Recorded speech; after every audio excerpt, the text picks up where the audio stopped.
आपलं स्वागत. पाहूयात आजच्या ताज्या घडामोडी. येडूर येथून जवळ असलेल्या येडरवाडी तालुका चिक्कोडी येथील श्री लक्ष्मीदेवीची यात्रा 16 जून ते 21 जूनपर्यंत आयोजित करण्यात आली होती.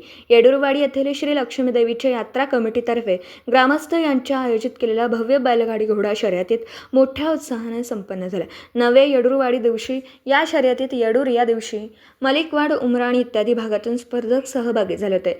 बैलगाडी शर्यतीत प्रथम क्रमांकाचे 20,001 रुपयांचं बक्षीस महादेव गजबळ मलिकवाड, द्वितीय क्रमांक 15,001 रुपयांचं बक्षीस महावीर बोरगावे राहणार येडूर, तृतीय क्रमांक 10,001 रुपये बक्षीस राजू उमराणी राहणार उमराणी यांनी मिळवला. घोडागाडी शर्यत प्रथम क्रमांकाचं 10,000 रुपयांचं बक्षीस चिदानंद इंगळे राहणार येडूरवाडी, द्वितीय क्रमांक 7,001 रुपयांचं बक्षीस सोमनाथ हेरल राहणार नवे येडूर, तृतीय क्रमांक 5,001 रुपयांचं बक्षीस किशोर पाटील राहणार भिवशी यांनी मिळवलं.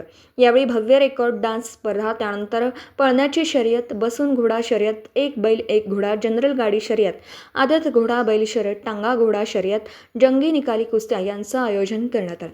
या स्पर्धा शर्यती पाहण्यासाठी हजारो शौकीन उपस्थित होते. यात्रा कमिटीचे अध्यक्ष सदाशिव पाटील, बाळकृष्ण माने, विठ्ठल येळवंते, संतोष बेडगे, दीपक माने येळवंते, सदाशिव सावळे, दत्ता पवार, कुमार सणदी, गुरुलिंग माने, केदार इंगळे, राजू कारभारी, विनायक माने, पिंटू चोपडे, अप्पू कानडे, बाबू पिराजी, धोंडीराम बेडगे, परशुराम हिटणे, डॉक्टर राजू चव्हाण इत्यादी पदाधिकाऱ्यांचा व ग्रामस्थांच्या हस्ते विजेत्या स्पर्धकांना पारितोषिक देण्यात आले. SB न्यूजसाठी विष्णू शिंगाडे, येडूर. राजकीय, सामाजिक, आर्थिक असा सर्व घडामोडींचा आढावा पाहायला विसरू नका SB न्यूज चॅनल आणि नक्कीच सबस्क्राईब करा.